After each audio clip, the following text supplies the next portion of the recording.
this heat will make the system increase in internal energy. It's also going to allow the system to perform work on some external force. Okay, so it's just heat in equals work out plus change in internal energy. Hopefully this should be pretty straightforward. And we're going to apply this law to what we call an ideal gas. So we're going to look at, so a gas, for example, if we don't know what a gas is a bunch of particles in a box. And an ideal gas is kind of an approximation for a real gas. So in a real gas, the molecules are attracted to one another. There's kind of weird viscosity forces involved, turbulence, etc. An ideal gas is an approximation where we just assume that the gas molecules are just like billiard balls, and they bounce perfectly elastically off of the walls and off of each other. Okay. So the ideal gas law, this is a very, very important equation. It's PV equals nRT, which is the pressure of the gas times the volume of the gas equals N, which is the number of moles of the gas. R, which is the ideal gas constant, that's 8.31, and T, which is the temperature. Okay. You don't know what a mole is? A mole is just a number. It's like 6 point, someone can fact check me on this, but this is just a number. This is 1 mole of a gas equals this number of molecules.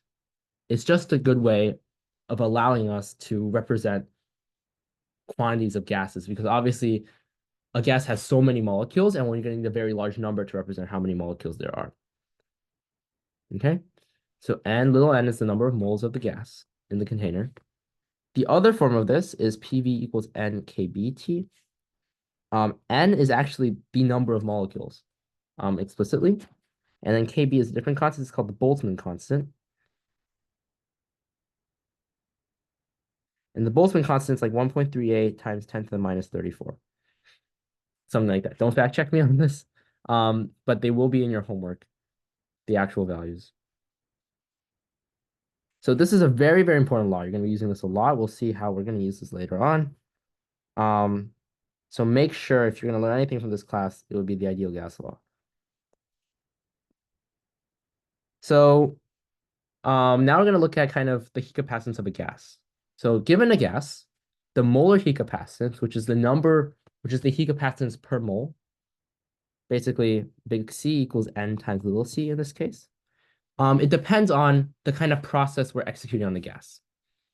Okay, if we keep the gas in a box and we fix the volume of the box and we input heat, the change in the temperature will be related to the input of heat by this molar heat capacitance CV at constant volume. And this is equal to F R over 2. And I can tell you what this is. F is the number of degrees of freedom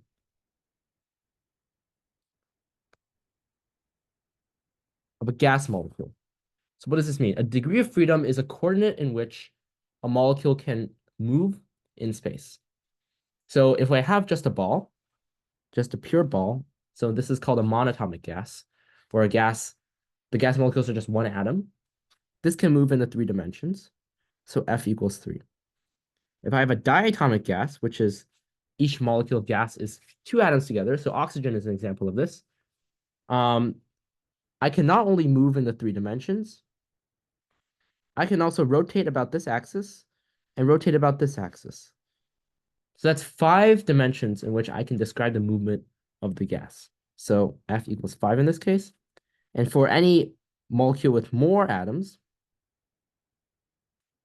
I can rotate about all 3 axes. Notice I couldn't rotate about this one. Sorry about that. We couldn't rotate about this one because we're assuming the atoms are very small. So there's no moment of inertia around that axis along kind of the bond between the atoms. So F is 5 for diatomic. And for any atom greater, it would be polyatomic with F equals 6. And this is a monatomic. Okay?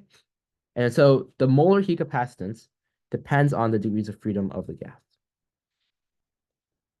One final tip, one final fact that you guys need to know is that the total internal energy of the gas is defined in terms of the constant volume heat capacitance.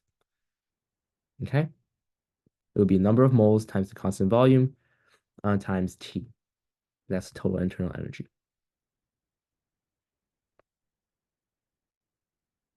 Any questions?